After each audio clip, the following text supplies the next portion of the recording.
Di kesempatan kali ini saya akan mau bongkar nih perputaran uang di sekolah atau permainan-permainan mereka gimana mendatangkan cuan yang banyak walaupun di cover dengan istilah-istilah pelayanan agama gitu kan. Kita akan bahas di video kali ini. Ini khususnya sekolah-sekolah swasta yang ada di Indonesia. Yuk, selamat menonton. Di zaman sekarang, sekolah itu menjadi bisnis atau jadi komersial atau kampus lah, sekolah atau kampus swasta gitu. Khususnya yang berbasis agama Kristen gitu. Saya di ruang lingkup agama Kristen karena ini aku terjun di lapangan, aku pengalaman di situ gitu kan. Oke. Nah, biasanya yang punya sekolah-sekolah swasta Kristen itu berawal dari biasanya ya. Dia punya gereja dulu. Dari gereja dia buka sekolah atau buka STT, sekolah tinggi teologi gitu. Biasanya ada banyak lah seperti itu. Tujuannya apa? Tujuannya mereka buka sekolah itu sebenarnya bukan untuk pelayanan, bukan untuk ministry manusiawi, tujuan kemanusiaan, bukan, tapi untuk get money, untuk ngambil uang, dapat cuan gitu. Cuman dibungkus dengan agama-agama gitulah. Oke, mereka itu nggak mau rugi walaupun memang cuman alibi gimmick doang. Kita pengen bantulah orang yang nggak mampu gitu ya kan. Sebenarnya nggak membantu. Pada umumnya sih sekolah-sekolah swasta ya lebih gede bayarannya dibanding sekolah negeri gitu. Kalau mereka pengen membantu, kasih dong fasilitas dan kualitas yang bagus dengan harga yang sama, atau kalau bisa dengan harga yang lebih murah di bawah standar yang ada di pasaran gitu loh. Kalau bisa, kalau untuk tujuan melayani atau ministry. Kata pelayanan itu hanya omong kosong menurut aku, bullshit itu kata pelayanan, melayani. Gak ada. Yang ada guru diperbudak, staff-staff yang ada diperbudak. Itu yang menjadi robot untuk mencari profit buat si pemilik sekolah atau pemilik kampus, pemilik STT itu. Jadi gini, sebenarnya mereka kalau untuk kita hitung-hitung ya, itu besar loh profitnya. Net profitnya itu bisa sampai jutaan, puluhan juta, ratusan juta atau miliaran kali ya kalau udah kampus gitu kan. Atau kalau udah sekolah besar, banyak mahasiswa-mahasiswinya, banyak sekolahnya mulai dari jenjang playgroup, TK, SD, SMP, SMA, SMK itu bisa ratusan juta sampai miliaran profit mereka per tahun itu. Oke. Cuman gini, yang jadi miris itu kan ketimpangan sosial itu gitu loh. Jadi income-nya yang punya sekolah itu sampai ratusan juta, tapi gaji gurunya staff-staffnya kecil. Nah, ini nih. Jadi kesetaraan itu nggak ada. Di sini tinggi, sini kecil kali. Ada yang dapat income yang punya sekolah ratusan atau miliaran, gaji gurunya di angka 1 jutaan, 2 jutaan, seperti yang saya alami gitu. Nah, kalau kalian nggak percaya, kalau yang punya kampus, yang punya yayasan, yang punya sekolah swasta gitu kan, lihatlah gaya hidup yang punya sekolah itu. Lihat nih, punya mobil mewah, punya rumah mewah, itu biasanya tinggal di perumahan elit lah. Nggak mungkin lah di rumah liar, di Ruli kayak di Batam kan, di Ruli nggak, atau kapling-kapling di pelosok-pelosok kota nggak kan. Kemudian lihat nih fashionnya, lifestyle-nya, jam tangan mahal, baju baru, tasnya mahal. Liburannya juga ke luar negeri ya, kalau orang Batam paling tidak Malaysia sama Singapura lah gitu kan. Mungkin bisa sampai ke Eropa, Amerika. Kemudian HP-nya, aksesorisnya, iPhone lah, iPhone 14, iPhone 13. Kita bisa lihat itu dari lifestyle mereka. Lihat media sosialnya, bukannya hidup sederhana, glamor. Nah, kemudian coba Anda bandingkan ke gaya hidup lifestyle staff-staffnya atau gurunya, pegawai-pegawainya, yang ianya jalan kaki datang ke sekolah, ke kantor, kemudian naik ojol, naik angkot, kemudian ada juga naik motor tapi nombang sama kawannya gitu, karena dia belum sanggup kredit motor, belum sanggup beli motor, iya kan, nombang sama kawan. Kemudian tempat tinggalnya ada yang tinggal di Ruli, ada yang kos-kosan, 1 kos bagi 2 bagi 3 gitu loh.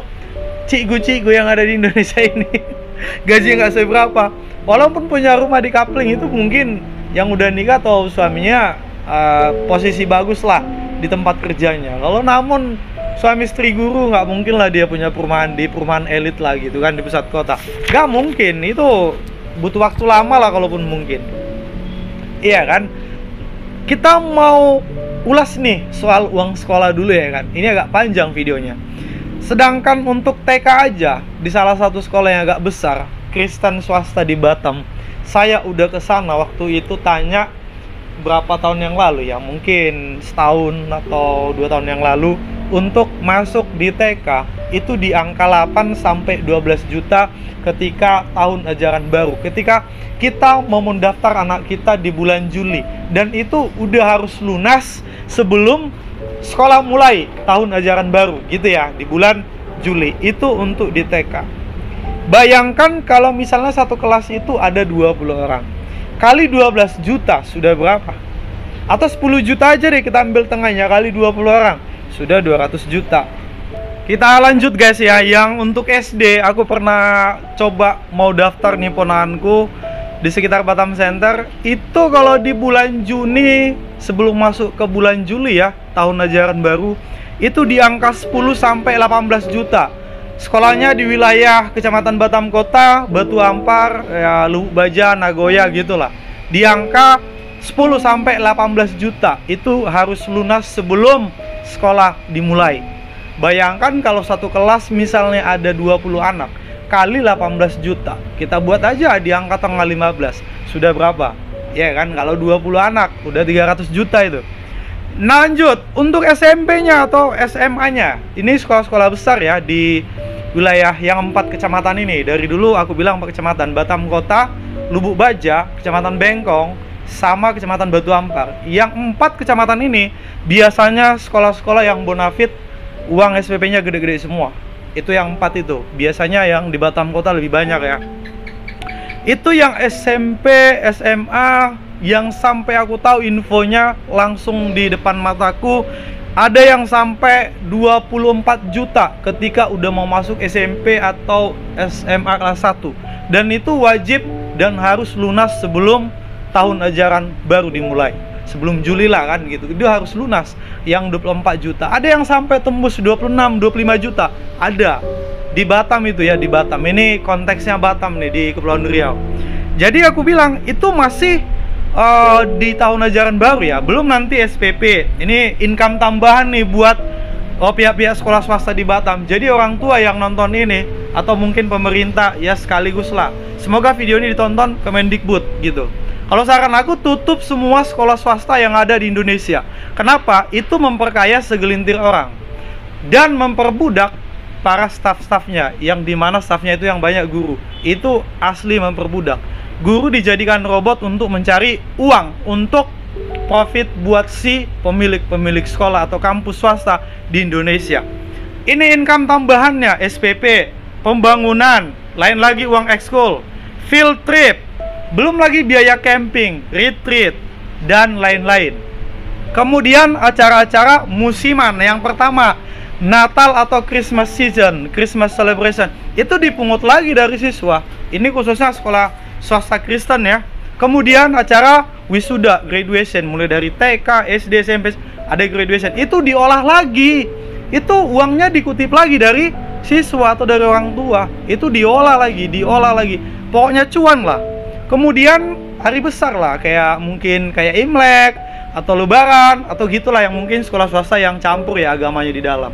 Tapi kalau yang swasta Kristen, kalau nggak salah yang Imlek sama Christmas itu wajib itu. Dan itu uang Natal pasti ditagih lagi dari murid.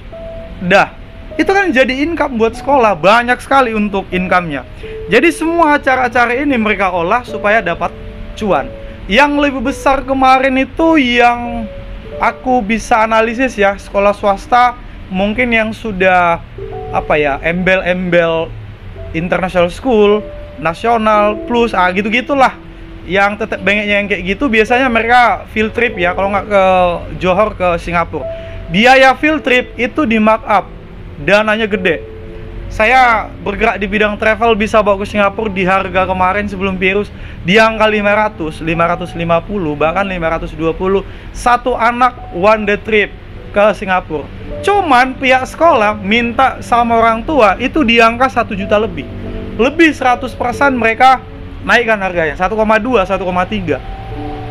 Alasannya dana dari situ untuk membiayai cikgu-cikgunya untuk membimbing lah atau nemani anak muridnya gitu. Itu menurut saya udah terlalu besar. Udah 100% lebih dinaikin kan. Untung dari situ banyak. Ketika kita kerja sama pihak travel gitu, kalau bawa banyak satu sekolah, one school mulai dari TK sampai SMA, itu diskonnya bisa kita minta area yang lebih murah gitu kalau udah banyak kan, apalagi kalau itu udah langganan. Itu menjadi salah satu income banyak juga. Field trip, ladang basah field trip itu. Saya analisis uangnya pasti ladang basah sekali. Kalau kalian nggak percaya, coba tanya anak-anak accounting yang ada di sekolah. Kalau ada bendahara, kasir, tanya dia, olah datanya, keuangannya, pasti cuan. Yakin sama saya, puluhan juta bisa tembus ratusan juta cuan dari field trip. Jadi intinya, buat kalian yang punya bakat, punya ilmu, manajemen keuangan, dan punya modal, kalau masih memang ada aturan masih buka sekolah, buka aja sekolah atau kampus. Itu positifnya, banyak cuannya. Dan kemudian juga soal perpajakan gitu kan, audit nggak begitu ketat kalau di sekolah ini karena dia nuansa pendidikan. Jadi nggak begitu dilihat-lihat orang anak-anak pajak lah gitu kan. Iya, mungkin kalau di dana bos mungkin iya, tapi di luar itu orang itu nggak sampai diaudit gitu lah. Mungkin kalau dana bos ada penyelewengan, iya. Nanti kita bahas tentang dana bos di video selanjutnya. Jadi buat teman-teman yang ngajar di sekolah swasta, untung mereka tuh ratusan juta, bisa miliaran kalau banyak siswanya. Gaji gurunya berapa? 2 juta, 3 juta, di range 2 sampai 3 juta gaji guru terbanyak di Batam ini. Saya udah tanya di sekeliling saya, di angka 2 sampai 3 kebanyakan sekolah-sekolah swasta di Batam. Bahkan hingga di bulan ini masih ada 1 jutaan, di bawah 2 juta, 1,4, 1,2, 1,6 masih ada gaji guru di Batam. Tapi income pihak sekolah itu, profit yang punya sekolah itu, bayangkan, can you imagine, ratusan juta, bisa bahkan 1 M lebih tuh income dia, net profit, pendapatan bersih 1 M bisa lebih deh, bisa lebih. Jadi gimana menurut kalian? Nah, pemerintah harus lebih sadar lihat kasus ini gitu. Kalau bisa tutup sekolah swasta dan kampus swasta di Indonesia. Itu memperbudak orang, memperbudak gurunya dan dosennya. Cukup demikian. Terima kasih.